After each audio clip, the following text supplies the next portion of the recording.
Dear. Now, there's a company that last week tested all 8,000 residents in one Colorado town for COVID antibodies, and they're planning to roll out that process nationally. So that is exciting.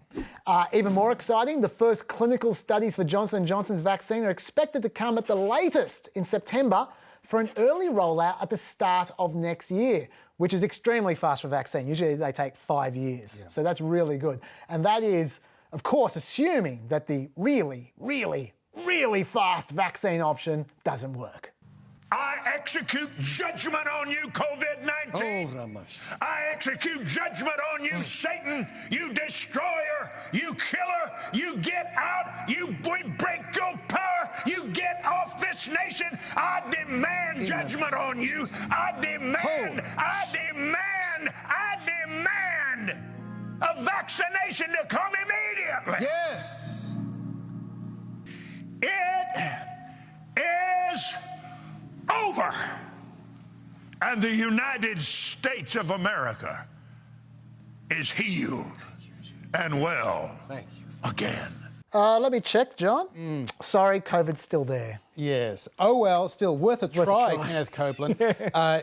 Of course, the serious side to all of that is that in a number of states, including Kansas, which actually has a Democratic governor, they're allowing people to go to church on Easter Sunday. So there is still people wanting to exercise their faith in public spaces with a certain amount of social distance. And there's been a couple of pastors who have been arrested for holding church services in states where they have stay-at-home orders. Yeah. So that's an interesting area. There have been some developments as well this week we've talked quite a bit in recent weeks about the Defence Production Act and the fact that President Trump hasn't wanted to utilise this to compel industry to start producing things. The point of Defence Production Act, as in wartime, is you not only get to set the price, but you also get to tell industry what you need them to make for you. But in return, the government says, and we will buy these things from you. So you have a guarantee, you get a guaranteed price, they get a guaranteed market, which is why they turned around a week and a half ago, a few weeks too late for some, and told General Motors, we need you to start making ventilators.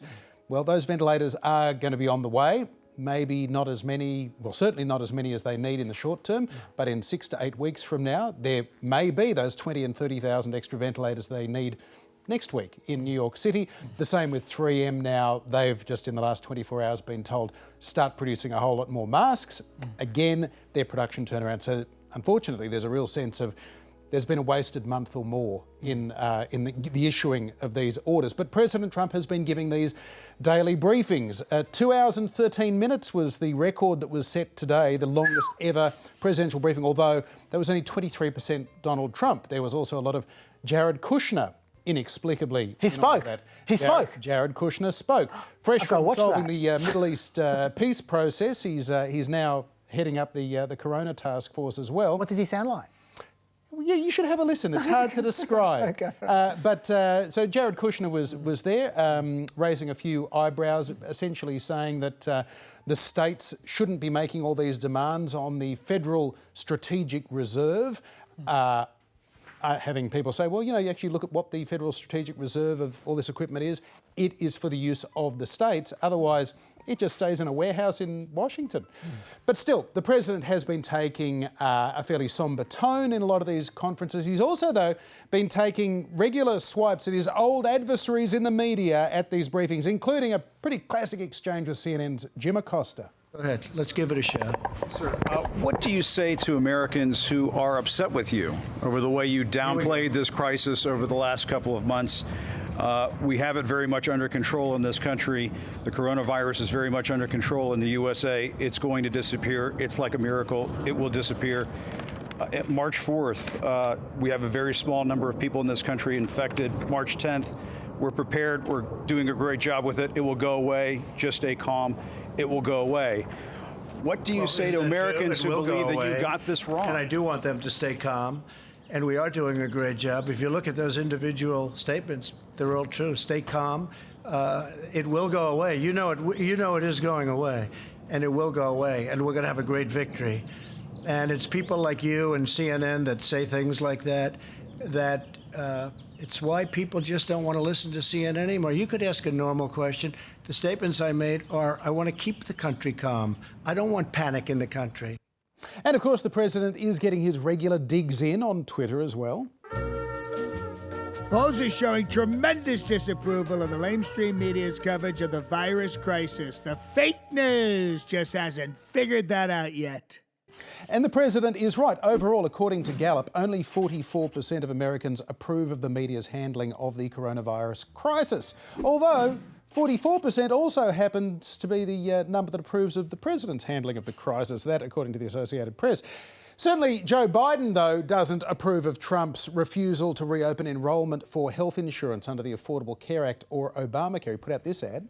At a time when Americans need healthcare the most, a time when our nation has to rise to the occasion, to come together to look out for each other, what does Donald Trump do? In the face of this unprecedented pandemic, this president has refused to reopen enrollment for the Affordable Care Act, preventing people who need insurance from getting it right when they might need it the most. So ask yourself, if what Donald Trump cares about during a global pandemic is a political fight, do you think he cares about you? Okay, I'll talk about the Obamacare thing in a second, but I should say that, to be fair, that poll with the media, when the media got 44% approval, Trump did get 60% approval for handling the crisis in that particular poll.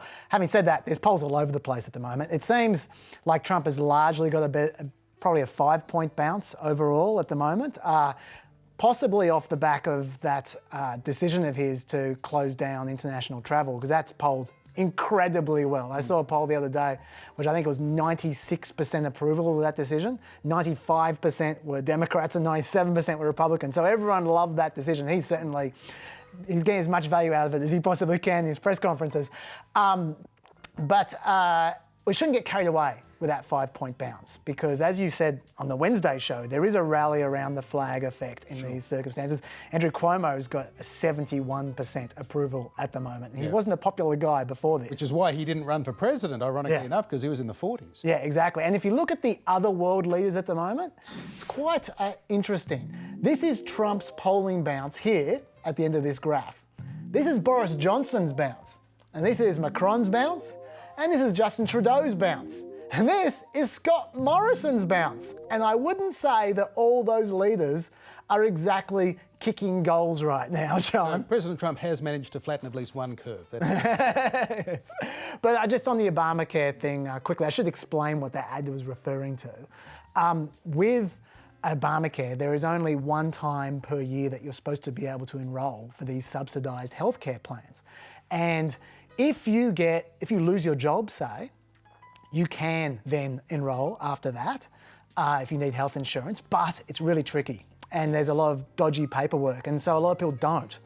Now, if you open the enrolment period, like Biden is saying they should, it becomes easy for them to enrol. And he's saying they should do it now because a lot of people have lost their jobs. You mentioned it this week. Look at this graph. This is the initial unemployment claims over the last few decades. And we heard last week it was 3.3 million. This week it's twice that, 6.6 million. It's quite a big bump in that graph. You can see it, John. So that's a lot of unemployed people. Not all of them will have insurance. In fact, a lot of them won't because they're retail workers who often don't have health insurance. Yep. But those who do will find it very hard to get health insurance right now. And right now, if you have pneumonia, say, forget COVID, because COVID is being funded by the government, the treatment. If you get pneumonia or something like that, $10,000 if you don't have insurance. Sometimes $20,000. Right. So it's important. That's sure what that's is. about. All right then. Well, let's turn our attention now purely to the 2020 presidential campaign, because earlier today the Democratic Party announced its mid-July convention has officially been postponed by a month. Now, that's not unusually late. The Democrats had moved it up to avoid clashing with the Olympics, which, of course, is now no longer a problem. 15 states have already delayed their primaries because of the coronavirus pandemic, but so far, not the state of Wisconsin, which is due to vote next Tuesday. In ordinary times, that would be the biggest political news of the week, potentially the last roll of the dice for Bernie Sanders. The Vermont senator won Wisconsin against Hillary Clinton in 2016, and as the nominee, Hillary then lost Wisconsin in the general election to Donald Trump by fewer than 23,000 votes. So if this November's general election is close, Wisconsin could very well be the tipping point. It could be the decider, and that is why the Democratic convention is being held there. Now, Head-to-head polls put both Joe Biden and Bernie Sanders narrowly ahead of President Trump right now. But while that may give Bernie supporters some heart, the head-to-head polls with Joe Biden probably not so much. In Wisconsin, Sanders is currently trailing by an average of 18 points. That is bad news for Bernie in a state he won last time, and he needs some very big wins from now on in the process if he's to have any chance of overtaking Biden amongst the delegates. Of course, after Biden's weak start in the primaries, his comeback in